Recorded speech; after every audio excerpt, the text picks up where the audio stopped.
조국 법무부 장관 동생의 구속영장이 기각된 뒤 검찰은 영장 재청구 방침을 밝히면서 혐의 보강에 나섰습니다. 검찰은 또 최근 유시민 노무현재단 이사장과 인터뷰 방송으로 관심이 집중된 증권사 직원 김경록 씨를 다시 불러 증거인멸 혐의 등을 조사했습니다. 취재기자 연결합니다. 박서경 기자. 네, 서울중앙지검입니다. 네, 조 장관 동생 영장 기각에 반발했었던 검찰, 영장 재청구 방침을 밝혔군요.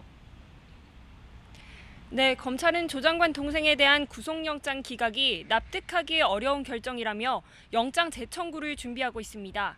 조 씨는 웅동학원 교사 채용 대가로 2억 원을 받은 혐의 등을 받고 있는데요. 조 씨에게 금품을 전달한 혐의를 받는 박모 씨와 조모 씨는 이미 구속됐습니다. 조 장관 동생 조 씨의 경우 이 혐의를 포함해 위장 소송 의혹 등 다른 혐의까지 영장에 적시돼 있었고 스스로 영장 심사까지 포기했던 만큼 검찰은 영장 발부를 자신했습니다.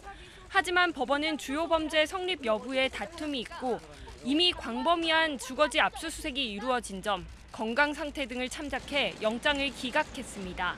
이에 검찰은 재청구 검토 방침을 밝혔습니다. 웅동학원 비리 의혹을 풀 단서였던 조 씨의 신병 확보에 실패하면서 향후 검찰 수사에 차질이 불가피해졌다는 분석도 나옵니다.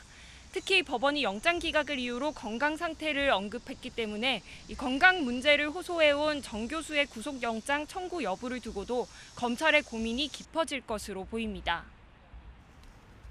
네, 조국 장관 부부의 자산관리인인 증권사 직원 김경록 씨와 또 유시민 노무현재단 이사장의 인터뷰 여파가 이어지고 있습니다. 방송 직후에 검찰이 김 씨를 불러서 조사를 했다고요? 네, 검찰은 당일 저녁 7시 반부터 11시까지 김경록 씨와 변호사를 불러 조사했습니다. 검찰은 조국 장관 후보자 인사청문회 당시 김 씨가 정경심 교수에게 노트북을 전달한 것과 관련해 확보한 CCTV를 검증하기 위해서였다고 설명했습니다.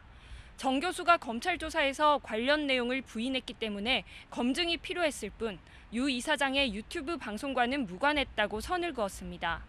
같은 날 유튜브에서 공개된 김 씨의 인터뷰는 조 장관 부인 정경심 교수가 오촌 조카에게 사기를 당했고 검찰과 언론의 유착이 심하다는 게 주된 내용이었습니다. 유 이사장이 방송에 공개하지 않은 녹취록 전문에서는 정 교수가 사기를 당한 것으로 보인다는 내용과 함께 증거인멸 혐의를 인정한다는 대목도 있었습니다. 김 씨는 동양대 PC 이미 제출 직전 용산 전자상가에 방문했던 건 정 교수가 업그레이드를 하고 싶어 했기 때문이라고 말했습니다. 하지만 동양대 PC와 자택 하드드라이브를 훼손하진 않았어도 떼온 행위 자체로는 증거인멸이 맞다고 했습니다. 잘못한 것은 잘못한 일이라면서 그런 부분은 정 교수도 거부하기 힘들 것이라고 말했습니다.